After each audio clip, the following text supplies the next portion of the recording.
할렐루야. 오늘 본문의 말씀을 통하여서 여호와께 은혜를 입었더라 라는 제목으로 여러분들과 말씀을 나누고자 합니다. 오늘 본문에 있는 말씀 중에 5절과 그리고 12절 말씀을 보시면은 하나님께서 이 세상을 보셨다 라는 말씀이 두 번 나옵니다. 그리고 하나님께서 이 세상을 보시고 내리신 평가와 그리고 그로 인한 하나님의 결심이 오늘 본문의 내용입니다. 그리고 오늘 본문에서 하나님께서 이 세상의 모습을 보신 후에 하나님의 그 심정을 표현한 말씀이 6절에 기록이 되어 있습니다. 6절 말씀을 보시면은 땅 위에 사람 지으셨음을 한탄하사 마음에 근심하시고 라고 말씀을 하십니다. 사람을 왜 만들었을까? 내가 공연한 짓을 했구나 하며 탄식하시고 마음 아파하셨다라는 것입니다. 천지를 창조하실 때 하나님께서 보시기에 좋았더라라고 말씀을 하셨고, 특히 사람을 지으시는 그 날에는 보시기에 심히 좋았더라라고 그렇게 하나님께서는 말씀을 하셨습니다. 그런데 그랬던 하나님께서 탄식하고 근심하고 계십니다. 근심하셨다라는 이 말 히브리어 아차부라는 단어는 고통스러워하다, 슬퍼하다라는 그러한 의미를 가지고 있습니다. 마치 자녀가 태어나 눈에 넣어도 아프지 않을 만큼 너무나 사랑스러운 그 아이가 커서 매일 사고치고 다닐 때 내가 저 자식을 왜 낳았나 하는 그 부모의 심정이 느껴지는 말씀이라 할 수가 있습니다. 하나님도 판단을 하셔야 했습니다. 그리고 도저히 가능성이 없다라고 판단을 하셨는지 7절에서 이렇게 말씀을 합니다. 이르시되 내가 창조한 사람을 내가 지면에서 쓸어버리되 사람으로부터 가축과 기는 것과 공중의 새까지 그리하리니 이는 내가 그것들을 지었음을 한탄함이니라 하시니라 라고 하나님께서 창조하신 이 세상을 하나님께서 싹 쓸어버리시겠다라고 선언을 하셨습니다. 오늘은 본문을 통하여서 왜 하나님께서 이 세상을 심판하실 수밖에 없었는지, 하나님께 비친 이 세상이 도대체 어떤 세상이었기에 대홍수로 심판하실 수밖에 없었는지, 그리고 그러한 상황 속에서 하나님께 은혜를 입은 노아에 대해서 함께 말씀을 나누고자 합니다. 사랑하는 성도 여러분, 노아가 살던 당시 하나님께서 보셨던 이 세상의 모습을 2절에서 이렇게 말씀하고 있습니다. 2절을 보시면은 하나님의 아들들이 사람의 딸들의 아름다움을 보고 자기들이 좋아하는 모든 여자를 아내로 삼은지라 라고 말씀을 하고 있습니다. 하나님의 아들들이 사람의 딸들을 아내로 삼았다 하는 이 말씀은 해석에 있어서 난해한 구절이라 할 수가 있습니다. 이 부분은 잠시 뒤 따로 설명을 드리겠지만은 이 부분을 어떻게 해석하든 분명한 것은 하나님께서 세우신 결혼 제도가 완전히 무너졌다라는 것입니다. 사람의 딸들의 그 외적 아름다움, 그 아름다움에 빠져서 하나님의 아들들이 자기가 좋아하는 여자를 마구마구 아내로 삼은 것입니다. 그리고 하나님께서 이런 모습을 보고 하신 말씀이 3절입니다. 3절을 보시면은 여호와께서 이르시되 나의 영이 영원히 사람과 함께하지 아니하리니 이는 그들이 육신이 됨이라 그러나 그들의 날은 120년이 되리라 하시니라 라고 말씀을 하고 있습니다. 그들이 육신이 됨이라라는 이 말은 짐승과 똑같다라는 그런 의미를 가지고 있습니다. 그래서 하나님께서 사람이 동물에 지나지 않으니 나의 영이 사람들에게 언제까지 머물 수 있겠느냐, 그러한 말씀을 하신 것입니다. 그리고 이어서 하나님께서 이 사람들에게 그들의 날은 120년이 될 것이다 라고 그렇게 말씀을 합니다. 어떤 사람들은 사람의 수명이 너무 길어서 축적된 지식으로 하나님께 죄를 짓는다고 하여서 사람의 수명을 120년으로 줄인 것이다 라고 그렇게 해석을 합니다. 그러나 이 해석보다는 하나님께서 당시 사람들의 그 남은 날, 그러니까 살 날이 120년이 되리라 하는 해석으로 보는 것이 좋을 듯 합니다. 하나님께서 타락한 인간을 심판하시기로 작정하시면서도 남은 날을 120년 동안임을 말씀하신 이것은 하나님께서 홍수 심판을 계획하심을 바로 시행하지 않으시고 120년을 유보하여 인간들로 하여금 회개할 기회를 주셨다는 것입니다. 비록 인간들이 타락하여서 하나님의 심판, 그 심판을 받아야 마땅하지만 적어도 그들이 회개하고 하나님께로 돌아올 기회를 하나님께서는 주신 것입니다. 하나님께서 120년 후에 홍수로 세상을 심판하기로 작정하시면서 동시에 노아를 통하여서 홍수로부터 구원할 자들을 위해 방주를 짓도록 명령하셨다는 것입니다. 그리고 잠시 뒤 또 이따 제가 말씀드리겠노라고 했던 이 난해한 구절, 하나님의 아들들이 사람의 딸들을 아내로 삼았다라는 것이 도대체 무엇이기에 하나님께서 이런 심판을 내리셨는가 하는 것입니다. 이 말씀의 가장 일반적인 해석은 하나님의 아들들을 본문 앞장 5장에 등장하는 하나님을 예배하는 경건한 계열의 사람 셋의 후손으로, 그리고 사람의 딸들을 4장에 기록된 가인의 자손, 즉 불경건한 계열의 사람들로 보는 것입니다. 그러니까 하나님을 예배하는 자들조차 신앙보다는 세속적인 아름다움에 빠졌다는 것입니다. 그리고 이러한 상태를 좀 심각하게 5절에서 이렇게 이야기를 합니다. 여호와께서 사람들의 죄악이 세상에 가득함과 그의 마음으로 생각하는 모든 계획이 항상 악할 뿐임을 보시고, 그러니까 도무지 회복될 가능성, 소망이 없었다는 것입니다. 그래서 하나님께서 심판하실 수밖에 없는 상태였다라는 사실을 알려주는 것입니다. 이렇게 일반적으로 해석하는 것이 보통 일반적으로 또한 무난하지만은, 그런데 4절의 네피림에 대한 해석에 문제가 생긴다는 것입니다. 4절 말씀을 우리 함께 합독하겠습니다. 4절입니다.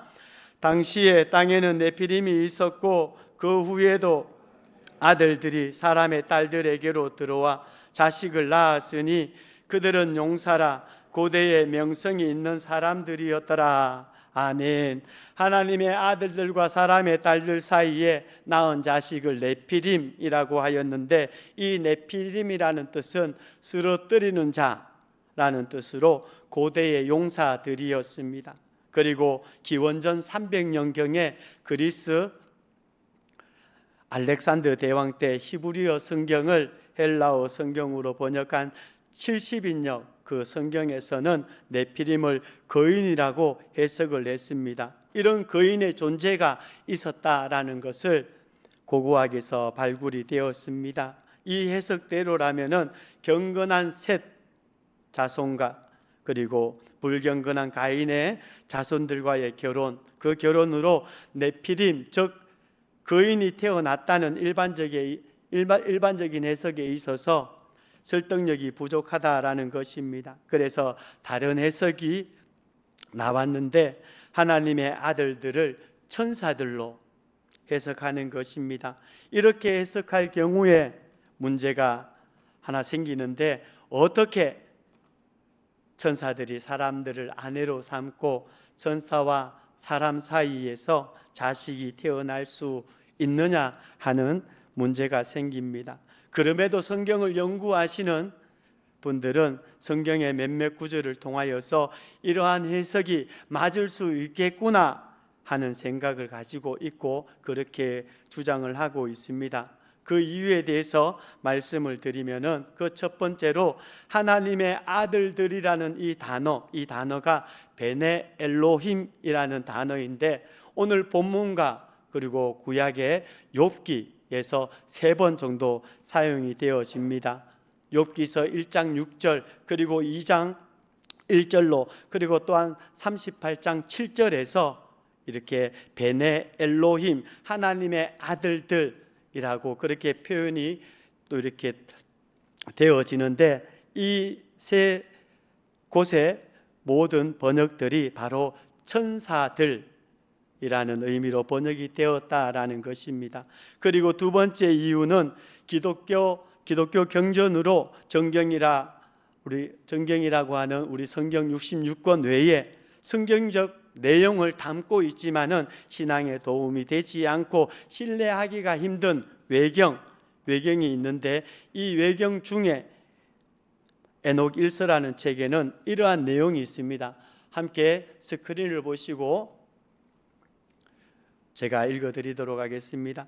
사람의 자녀들이 번성을 했을 때 그 당시 그들에게 아주 아름다운 딸들이 태어났다. 그래서 하늘의 자녀들인 천사들이 그녀들을 보고 정욕을 품고 서로 말했다. 자, 우리가 사람들의 자녀들 중에서 아내를 택하여 우리 아이들을 낳자. 그들은 모두 200명이었다. 그들은 사람들에게 주문과 마법을 가르쳤다라고 이렇게 기록이 되어 있다고 합니다. 200명의 그 천사들이 아름다운 여자들을 아내로 택하여서 자녀를 낳았다라는 기록인 것입니다.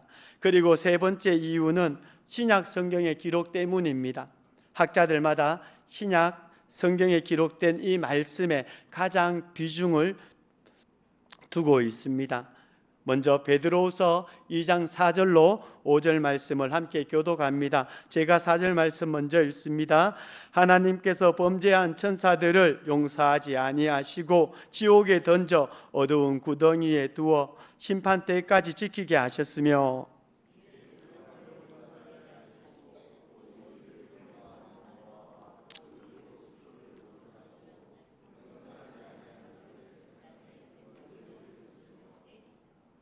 아멘. 범죄한 천사들을 지옥에 던져 심판 때까지 지키게 했다는 말씀이 있습니다. 이것을 세상이 창조되기 전 타락한 최초의 천사로 볼 수 있습니다. 그러나 이어지는 말씀 가운데 노아의 시대로 언급한 것을 볼 때 창세기에 나오는 이 하나님의 아들들로 또한 볼 수가 있다라는 것입니다. 이때 타락한 천사들을 이 땅에서 하나님께서 전멸시켰다라는 것이 되는 것입니다.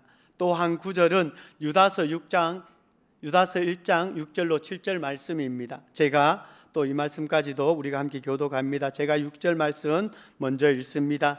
또 자기 지위를 지키지 아니하고 자기 처소를 떠난 천사들을 그 날의 심판까지 영원한 결박으로 흑암에 가두셨으며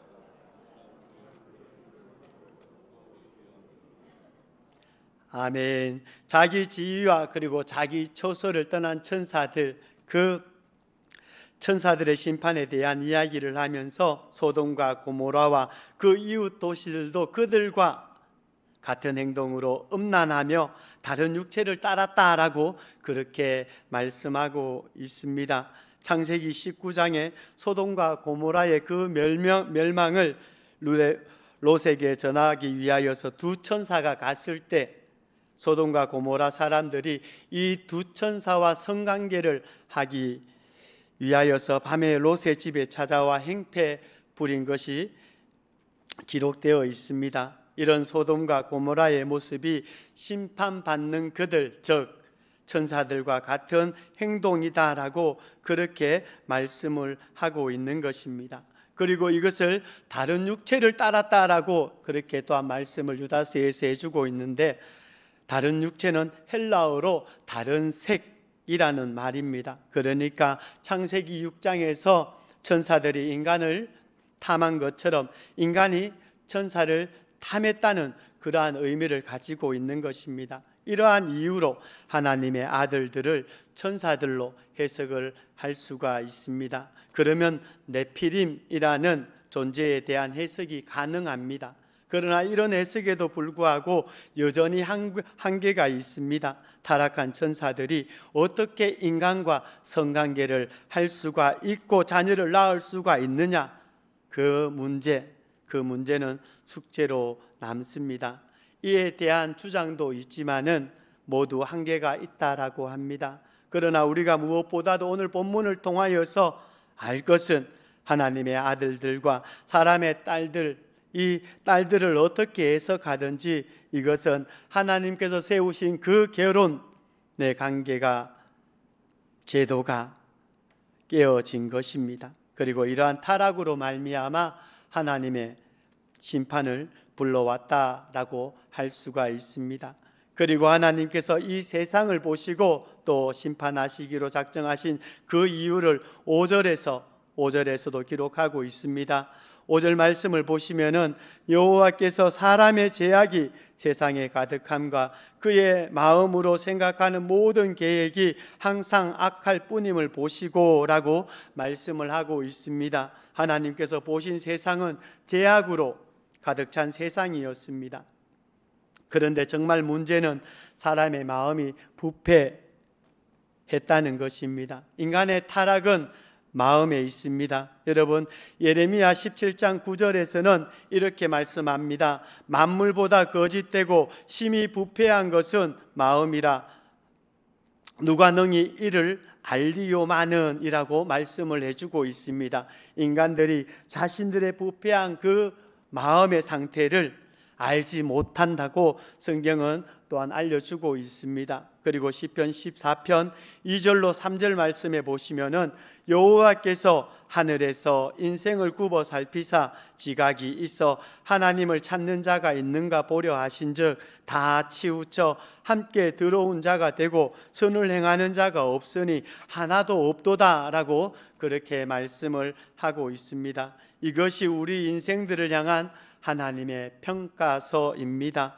노아 시대의 대홍수는 마지막 심판에 대한 그림자입니다. 하나님께서 보시고 심판하실 수밖에 없었던 그 타락의 모습은 오늘 우리의 시대에도 심판의 이유가 되는 것입니다. 오늘날도 하나님께서 정하신 결혼제도는 심각하게 손상이 되었습니다. 그리고 눈에 보이는 아름다움을 지나치게 추구하는 모습을 가지고 있습니다. 뿐만 아니라 동성애 문제도 심각합니다. 그리고 더 나아가서 이러한 부패한 인간은 여기에서 그치지 않습니다. 독일의 동물들과 성행위를 하는 수간 옹호 단체의 의장은 BBC와 인터뷰에서 이렇게 말을 합니다. 우리는 동물을 자기 만족의 수단이 아니라 배우자로 여긴다라고 주장을 했습니다. 이런 세상을 보시고 하나님께서 어떤 결정을 내리시겠습니까? 한숨을 쉬시는 하나님의 모습이 그려집니다. 그럼에도 하나님께서는 이러한 심판받을 만한 상태에서도 오늘 본문에서 우리에게 희망의 메시지를 전해주고 있습니다. 여러분, 8절입니다. 8절 말씀을 함께 합독합니다. 노아는 여호와께 은혜를 입었더라. 아멘. 이 말씀을 원문에 가깝게 번역하면은 노아는 하나님의 눈에서 은혜를 발견했다가 됩니다. 노아가 하나님의 눈에 들었고 그래서 노아는 하나님께 은혜를 얻은 것입니다. 성경에서 은혜라는 단어가 처음 나오는 말씀이 오늘 이 구절입니다. 물론 하나님의 은혜의 행동은 여러 있었지만은 그럼에도 그것을 은혜라고 표현한 것은 노아 때가 처음인 것입니다. 여러분, 이러한 노아에 대하여서 오늘 9절로 10절 말씀 이렇게 전하고 있습니다. 함께 말씀을 교독합니다. 제가 9절 먼저 읽습니다. 이것이 노아의 족본이라. 노아는 의인이요 당대의 완전한 자라. 그는 하나님과 동행하였으며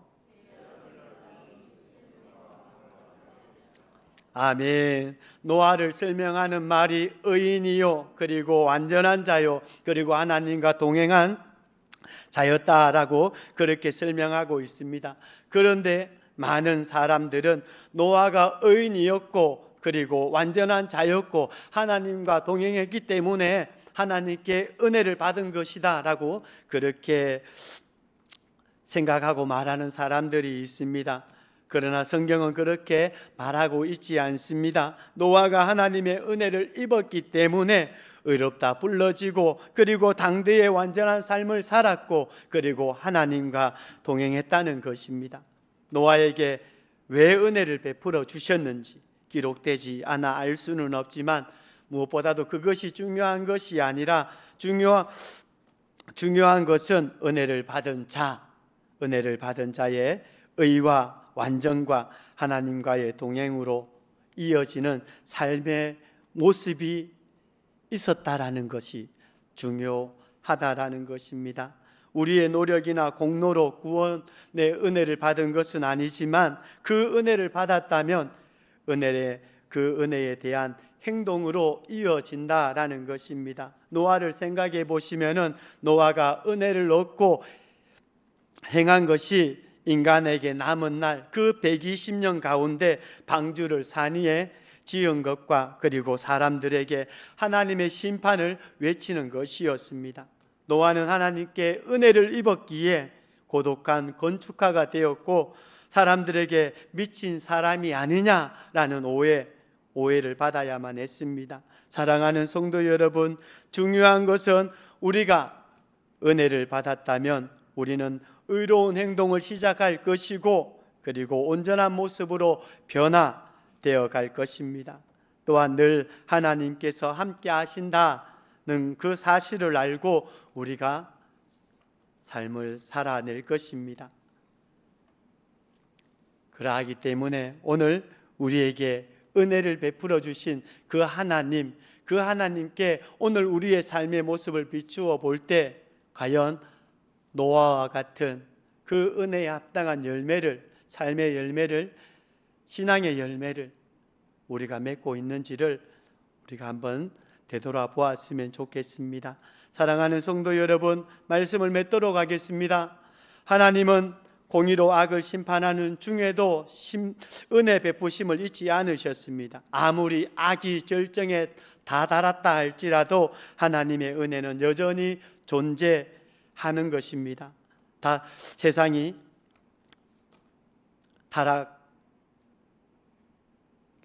타락했음에도 불구하고 그 타락한 세상에 살고 있어서 그리고 또한 심판의 두려움이 가득한 또한 상황으로 몰릴지라도 그 두려움을 넘어서는 하나님의 은혜, 그 은혜는 여전히 우리의 삶에 또한 계속해서 하나님께서는 부어주신다라는 사실을 우리가 잊어서는 안 될 것입니다. 하나님께서는 여자의 후손에서 구원자로 오실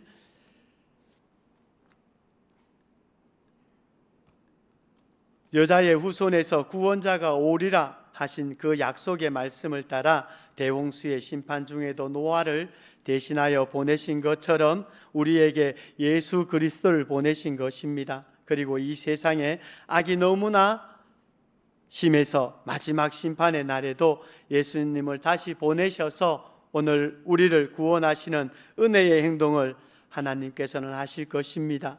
그러하기에 어떠한 상황에서도 하나님의 은혜를 구하는 우리가 되시길 축복합니다. 하나님 앞에서 은혜에 걸맞는 의를 행하시고 그리고 온전함을 위하여서 하나님과 동행하는 그리고 말씀에서 발견되어지는 우리의 삶을 살고자 힘쓰는 그 순종의 모습이 오늘 저와 여러분 가운데 있으시기를 예수님의 이름으로 축복합니다. 사랑하는 성도 여러분, 하나님의 은혜 오늘 우리 가운데 함께하고 있습니다. 그럼에도 불구하고 오늘 우리가 감동을 또한 감격을 그리고 또한 우리의 믿음의 그 온전한 성장과 성숙이 없을 때 오늘 우리가 그 은혜를 깨닫지 못하고 있는 영적 타락한 상태에 있다라는 사실을 기억하셨으면 좋겠습니다.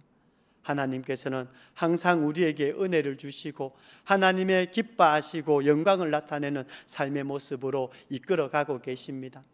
오늘 우리의 삶 속에 하나님의 그 은혜, 하나님께서 주시는 그 은혜로 말미암아 더욱 하나님의 자녀로서 합당하게 세워지는 축복의 삶을 살아가는 복된 모습이 있으실 뿐만 아니라 그 모습을 통하여서 하나님의 그 살아계심을 온전히 증거하며 또한 죽어가는 세상의 많은 사람들을 하나님께로 온전히 인도하는 복음의 통로, 오늘 저와 여러분 되시기를 예수님의 이름으로 축복합니다.